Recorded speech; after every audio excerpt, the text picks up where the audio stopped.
Bien, señores, nosotros tenemos ahora la oportunidad de conversar con el ministro de Economía, Planificación y Desarrollo del Gobierno, el licenciado Miguel Seara Hatton, a quien damos de inmediato la bienvenida. ¿Cómo está usted, ministro? Vamos a encender el audio, que está apagado el audio del ministro.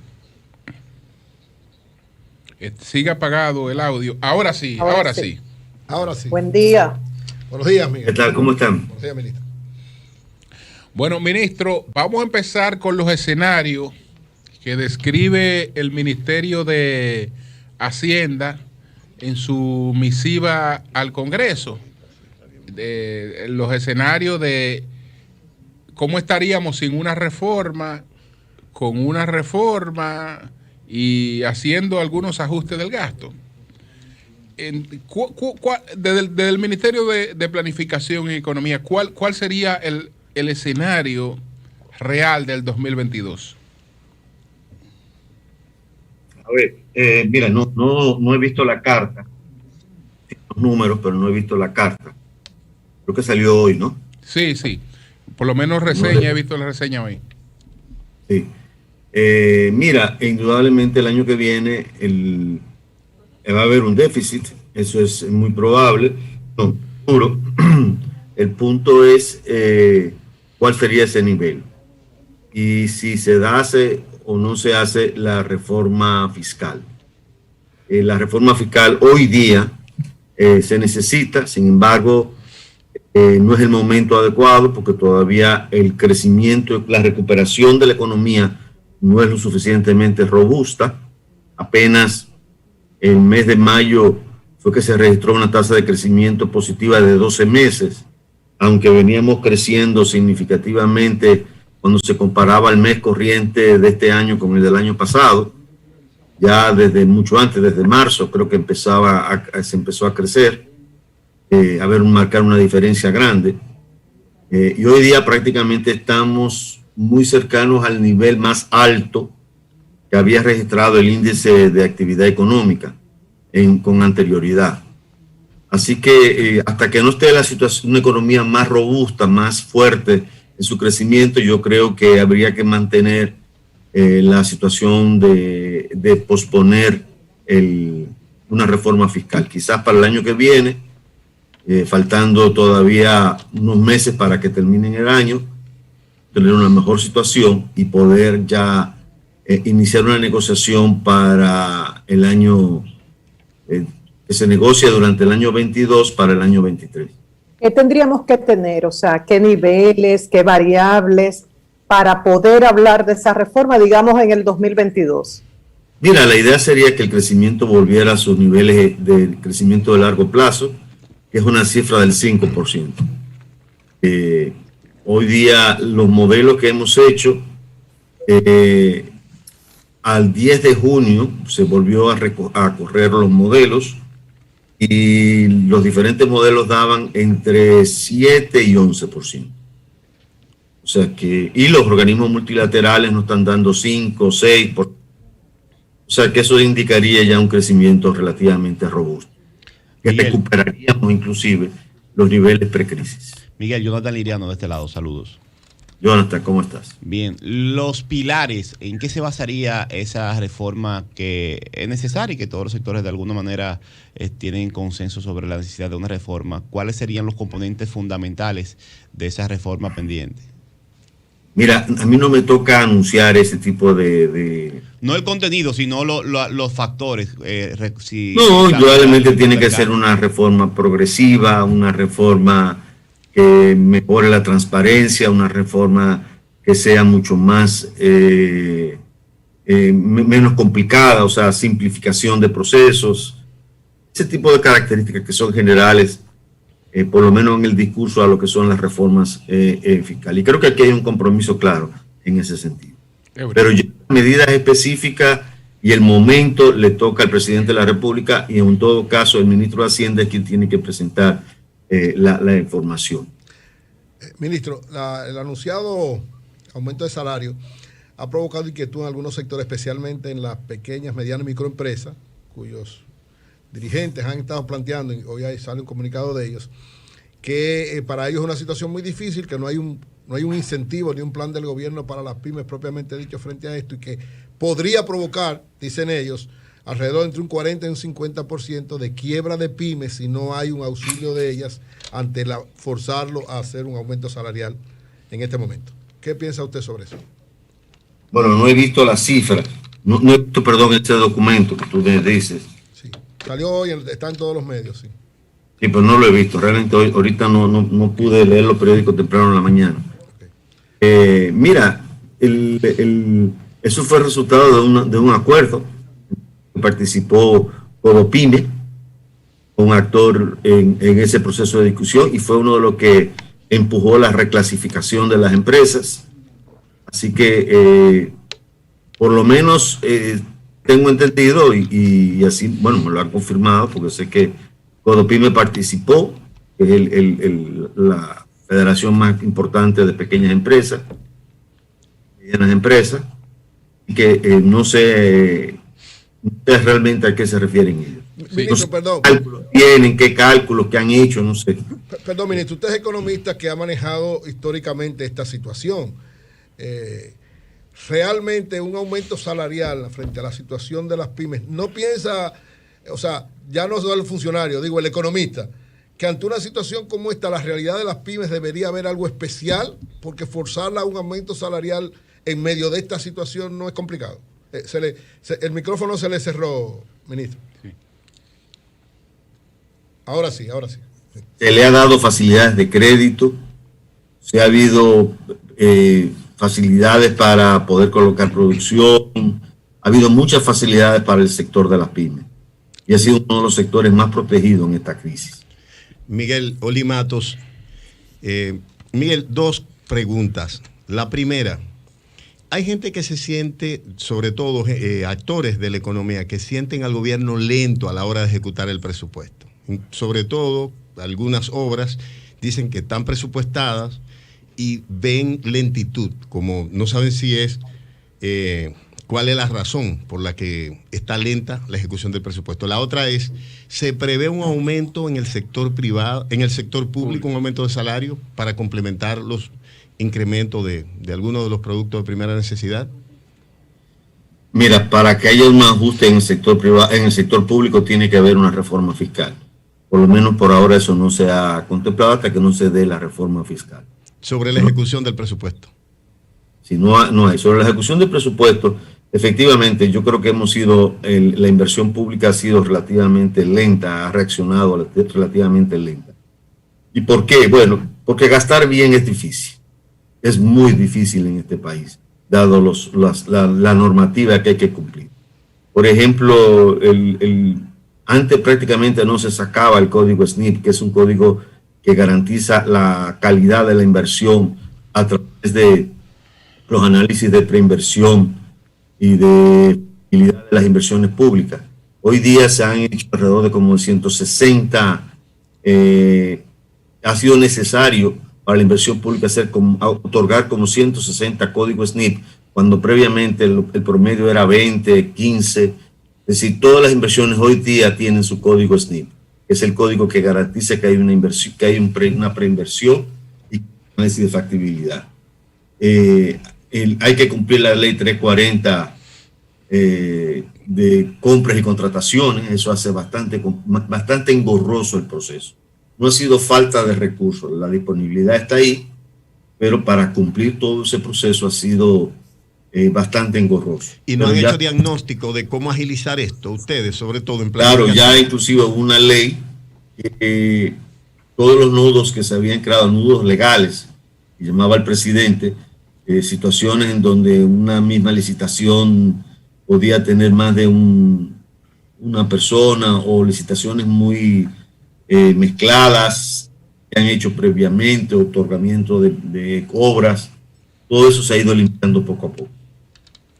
Ministro, espero que se acelere la inversión pública. Marilena, José. Ministro, fuimos de las que celebraron este gran anuncio que hizo el gobierno con lo del aumento salarial.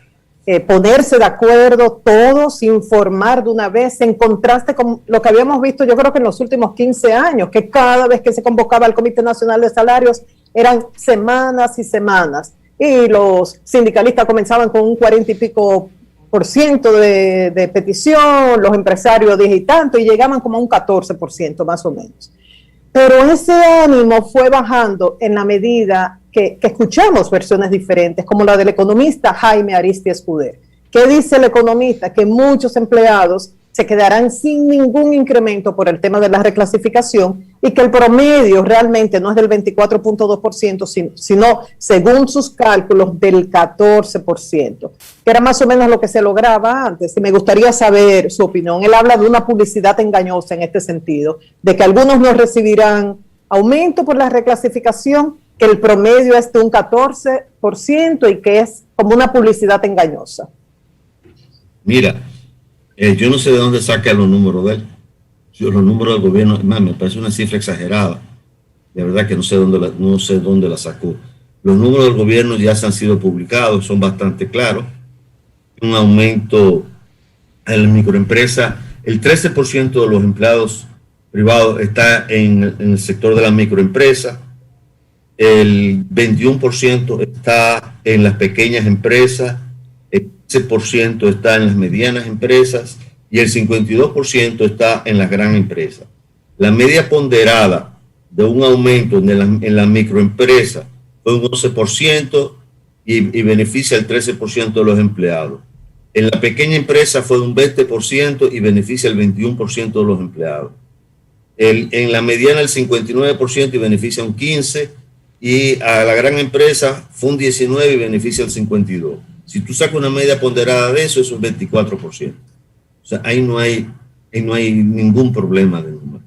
Y con la reclasificación, sea por ventas anuales o por cantidad de empleados que tenga, no podrá ser que esos empleados no reciban aumento porque la empresa cae en una clasificación y ellos recibían un dinero. Porque la ley establece claramente, primero, que es un segmento muy pequeño que siendo grande puede clasificar en micro y pequeño. No creo que pase de un 2%, si es que se da el caso. Pero como quiera, no pueden ganar menos de lo que ganaban antes. O sea que eso no es cierto. José. Bueno, si yo tengo dos preocupaciones, a ver si el ministro me puede satisfacer con su respuesta. La primera es, aunque usted no quiere entrar en detalle de los componentes que tendría una reforma fiscal, siempre en la clase media hay preocupación por el capítulo de servicios digitales y economía de suscripción, los que consumimos contenidos por las redes y los que compramos por internet, si vamos a ser objeto de gravamen en la próxima reforma fiscal. Sí, según Hacienda, en la carta de hoy. Bueno, eso quiero que él me lo explique. Y por otro lado, tengo aquí un documento de la Escuela de Economía de Londres del 2015, donde una gran cantidad de personalidades, incluyendo 5 premios Nobel, le sugieren a la ONU cambiar la política de guerra contra las drogas y sugieren despenalización y legalización. Acabamos de venir de Estados Unidos nosotros hace menos de un mes y vemos que un paquete de estados, incluyendo Nueva York, están promoviendo políticas públicas de despenalización y de legalización de las drogas, pero además le están gravando con impuestos. ¿No pudiéramos considerar en República Dominicana al menos un debate para ver la viabilidad de ponerle impuesto a la droga y financiar el pasivo de salud que generan? Mira, con respecto a esta segunda pregunta, yo creo que eso todo es posible discutirlo. Yo no veo ningún problema en que esas cosas no se discutan, que se discutan públicamente. No tengo ninguna objeción a eso, pero no me toca a mí decidir eso. Eso le toca al ministerio. O sea, ustedes no pueden hacer un cálculo de cuánto le generaría al país un impuesto a drogas blandas como la marihuana, que todo el mundo la está consumiendo en el país. ¿Cómo que todo el mundo la está consumiendo? Abran Instagram. Usted ve una burbuja. Abran Instagram. Pero todo el mundo no. Ministro, todo el mundo. Que lo que la persona está consumiendo. Ministro, ustedes no pueden hacer un cálculo de cuánto le generaría al Estado por pago de impuestos, el consumo, el comercio de marihuana. Mira, ese se puede hacer, todo se puede hacer. El problema es implementarlo. Te repito, tendría que ser una discusión en el marco, digamos, de otros actores dentro del gobierno que tomen esa decisión. Nosotros no nos toca tomar esa decisión. Sí. Podemos hacer los cálculos, como no, con muchísimo gusto. Eso le tocaría, por ejemplo, a planificación, a Hacienda. ¿A quién le tocaría? Porque ustedes son el Ministerio de Planificación, Economía y Desarrollo. Ustedes son los que tienen que generar los insumos para la reforma, ¿no? Sobre la base del estudio de la economía, del mercado. Trabajamos junto a Hacienda y Economía. Okay. Pero la posición suya como intelectual, como economista... No tengo problema en calcular cualquier cosa, eso no hay problema. Bueno. La decisión no me toca, pero... Y si me preguntan personalmente, sí, podría ser, estamos de acuerdo. Y el tema de los servicios digitales, ministro, y la economía de suscripción. Bueno, eso sí, esperemos a ver que salga la reforma, sí. y verificaremos ahí realmente si esos impuestos van. Bueno, sobre esa base, en la comunicación que dirigió al Congreso, el ministro de Hacienda dice, en materia de impuestos, el informe remitido al Congreso indica que el gobierno todavía evalúa opciones para aplicar impuestos que graven por igual a las empresas locales como aquellas que brindan servicios desde el exterior a través de plataformas digitales. Esa es economía. Bueno, eso es, evalúan opciones. Opciones se evalúan. Se evalúan. Exactamente.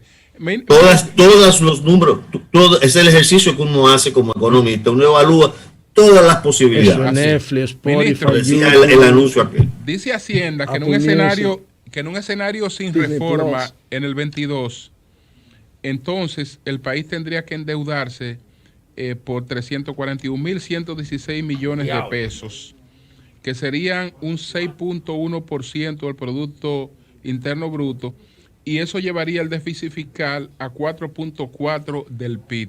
La pregunta es, con ese déficit fiscal y ese incremento de endeudamiento, ¿hacia dónde iría la calificación de riesgo del país? Mira, yo creo que lo primero hay que tener claro cuál es el contexto mundial de todo esto. En el año 21, el 94% de los 195 países del mundo registraron déficit. Y más del 60% de esos países registraron un déficit superior al 5% del PIB. Si ustedes, como me imagino le han dado seguimiento, saben que hace 2 o 3 años hablar de un 5% del PIB es una cifra astronómica.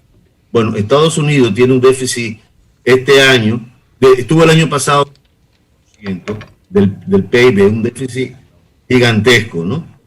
Entonces el mundo entero está teniendo grandes déficits. La proyección que hay para el 2021 es que ese déficit alcance otra vez al 94% de los países del mundo y que el nivel del déficit baje ligeramente, el promedio en el mundo. Entonces la República Dominicana no es una excepción en ese sentido. Si el 94% de los países del mundo están en esa situación, pues obviamente así estamos todos los países del mundo. Las agencias calificadoras de riesgo tienen que estar conscientes de que estamos en medio de una pandemia y que esa es una situación nueva, que nadie quería este déficit, ni nadie quería y mucho menos querer una pandemia. Entonces, sencillamente creo que no hay una solución en un solo país, va a haber una solución. Tiene que haber una solución en la mayoría de los países del mundo, quizás buscando nuevos mecanismos de crédito, de reperfilamiento de la deuda, ¿no? O sea, cualquier tipo de mecanismo internacional como el que se buscó en el año 2008 y 2009. Ministro, desde el gobierno, ¿qué soluciones se plantean para la hemorragia del sector eléctrico? Coño, Julio. Tú viste que primero Hacienda acaba de publicar un cuadro muy interesante en donde el total de recursos que se utilizó es menos del que se utilizó en el 2019 y 2020, porque había un manejo contable del registro de la asunción de crédito de las EDES y asunción de deuda a los generadores. En el año 2019, el total de recursos asignados al sector eléctrico fueron 109.000 millones. En el año 20 fueron 71.000. Y el año 21 se estima que va a ser 59.000 millones de pesos. sigue siendo un número muy alto, que hay que corregirlo. Pero lo que pasa, ministro, es que primero hay una realidad que ha sido siempre así, en lo que son las deudas que pasan a deuda pública o las deudas viejas las asume Hacienda, pero estamos hablando de la deuda del año corriente, que no se mezcla una cosa con la otra, nunca se ha mezclado una cosa con la otra, ahora se intenta mezclar una cosa con la otra. No, porque tienen que ser transparentes las cifras. No, es que son transparentes, pero una cosa son las deudas anteriores con la sede con lo generado de las deudas acumuladas, y otra cosa es la deuda corriente del año. De lo que estamos hablando es de una deficiencia de la deuda corriente del año, que de 33,000 millones vamos a 59,000 millones. Entonces, por eso, pero vamos a 59,000 porque no se reconoce la asunción de deuda que hace el Estado de las EDES y que se registraban en la contabilidad oficial por debajo de la línea, lo que es financiera. No puede estar por debajo de la línea lo que está asumiendo públicamente Hacienda. Es decir, lo que estamos hablando de dos cosas distintas, ¿eh? Lo que estamos hablando de dos cosas distintas, porque estamos hablando de una cosa es de las deudas anteriores y otra cosa es de la deuda corriente del año. Pero bueno, si lo quieren explicar así, que lo expliquen así. Porque ahí está, el déficit está ahí. Está ahí. Perfecto, 59,000 millones de pesos. Sí. Y teníamos todo, no hay nada ahora por debajo de la línea. No hay absolutamente nada por debajo de la línea. Tampoco lo estuvo antes. Ese dinero que se calculaba, es el caso del 2019, por ejemplo. Sí. Estaba de 30,000 a 109,000. ¿No? Y en el año 20 pasaba de 11,000 a 72,000. Exactamente, con la misma metodología, solamente hay 59,000 millones. Ahora, eso es alto. Es alto. Pero tiene que hacer mayor esfuerzo para mejorar su gastos operativos. Esa es la solución que le va a dar el gobierno a ese déficit. Es decir, el cuento de que antes no se contaba esto, que no se contaba si a partir de un cuento, ¿qué vamos a hacer? Pero que sea un cuento. Porque eso siempre tú puedes decir que es un cuento, pero claro que sí. Es un número, esa es la contabilidad. Fíjese el informe que dio el ministro de Hacienda de la Transacción sobre el pago de la deuda acumulada. Ahí no estaba tomando en cuenta la deuda corriente del año de la sede, que eso nunca se ha calculado junto. Pero bueno, porque se escondía el número. ¿Y cómo que están escondidos si esos números están ahí públicos? ¿Y dónde encontraron ellos esos números si estaban escondidos? ¿Cómo que los mismos números que no se registraba y se mostraba un nivel por encima de la línea, un nivel de eficiencia que no era? Pero estoy diciendo que esos 59,000, que es mucho menor de lo que había anteriormente, sigue siendo muy alto. Bueno, y eso hay que resolverlo. Sigue siendo muy alto, por ejemplo, que el año pasado pagamos 850 millones de dólares de subsidio, que ahora vamos a pagar 1.200, es decir, sigue siendo eso alto, eso disminuir el déficit.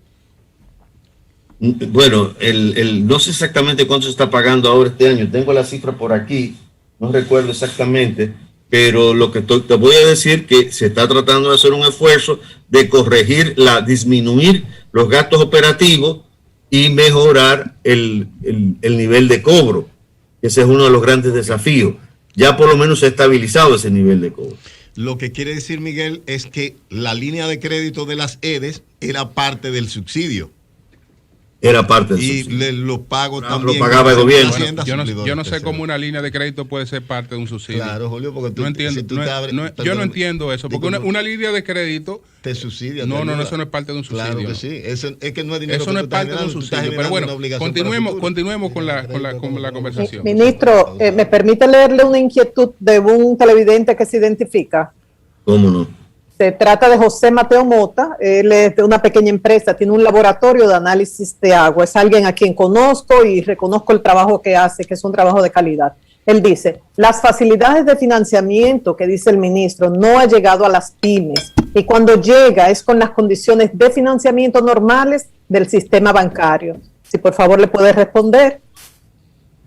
Mira, las cifras que nosotros tenemos es que se dio, no tengo ahora mismo aquí los números, no me acuerdo ahora, pero se han dado bastantes recursos al sector de las pymes. Si él no ha tenido acceso, yo creo que indudablemente puede haber 1, 2, 3, 4 casos así, pero indudablemente que se acerca al Banco de Reserva o a las instituciones de crédito que apoyan a las MIPYMES y para ver por qué o si hay algún problema. Pero creo que esa es la mejor alternativa que él tiene en estos momentos. Hace unos minutos le decía a José que usted calculaba lo que fuese, ¿verdad? Que no tenía ningún problema como economista. Y me imagino que eso incluye la etapa en que estuvo en el PNUD, en la oposición, ahora en el gobierno. ¿Por casualidad recuerda cálculos recientes actualizados sobre el dinero que pierde la República Dominicana por corrupción? Sí, se ha ido mejorando muchísimo. Fíjate, el cálculo que nosotros habíamos hecho, el cálculo que hizo el Banco Mundial, el BID, fue de 3.9 del PIB. Los dos cálculos que hicimos nosotros en el PRM estaba alrededor del 2 y pico %. Ahora, 2. Okay. Eso es un cálculo mal calculado, o sea, es un número, tú sabes, no es un número preciso, pero es un número mal calculado. Ahora, ayer, o la semana pasada, perdón,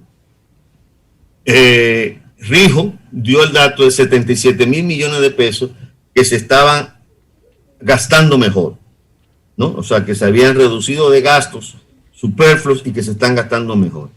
Eso sería aproximadamente como el 1.5% del PIB. Esos 77 mil.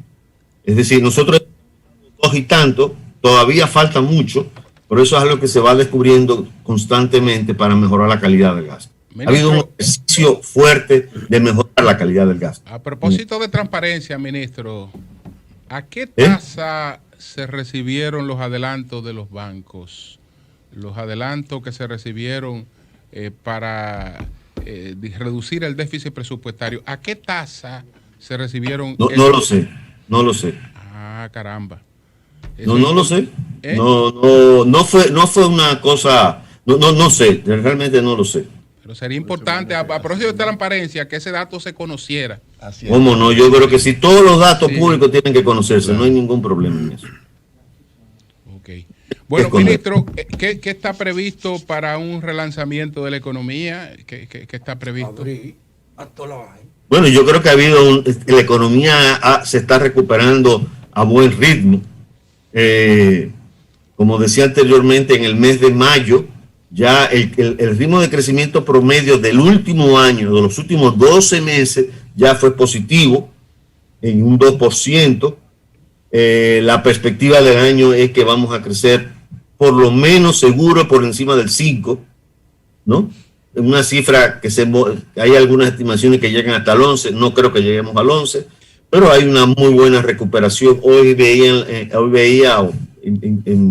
recibí una información en teléfono de que el sector el sector de turismo se está recuperando, alrededor de 2 millones que lleguen al país. O sea, hay buenos indicios. La agricultura se está recuperando, los ritmos de crecimiento. Según lo que salió en el IMAE, las cifras te indican una rápida recuperación en casi los principales sectores de la economía. Y eso es positivo. Yo creo que, por ejemplo, en la agropecuaria, enero-mayo fue un crecimiento del 1.6%, en el sector minero fue 16.2%, en la manufactura local creció de 15.9%. O sea, ha habido una recuperación de la construcción, ¿no? O sea, que se está sintiendo ya el proceso de recuperación. Claro, el equilibrio aquí es que esto no nos eche para atrás el tema de las vacunas, ¿no? El tema de la enfermedad, de la pandemia, ¿no? Como ocurrió en diciembre. A propósito de las vacunas, ministro, ¿cuánto se ha invertido en vacunas en casi un año, verdad? Tomando en cuenta de agosto del año pasado hasta la fecha. ¿Cuánto ha sido aporte del sector privado y cuánto del gobierno? Bueno, yo recuerdo, ha habido aporte del sector privado. Hubo $8 millones que fueron al principio con la AstraZeneca. Y después de ahí ya yo no le di seguimiento. Pero sí sé que en total se ha gastado como 30 millones de dólares, de pesos. De peso. Bueno, señores, podemos- 30.000 millones, perdón, no 30. 30.000 millones. Ok. 30.000 millones. Ya, ya. Claro, porque 30 no es nada. Bueno, pues No, 30 no es nada, claro. señores, muchas gracias al ministro de Economía, Planificación y Desarrollo, Miguel Seara Hatton. Gracias. Y le Muchas pido gracias. disculpas Gracias. porque pienso como que se quilló con la pregunta. No, No, lo metes en una vaina que- No se quilló con la legalización de la No, que marihuana. eso no es Miguel, de- está Pero acostumbrado tú no a conoces a Miguel, José. No, digo yo. No, Eso es no, maestro, eso no. muchacho. Miguel tiene un impermeable. Está ya. Le resbala. Gracias.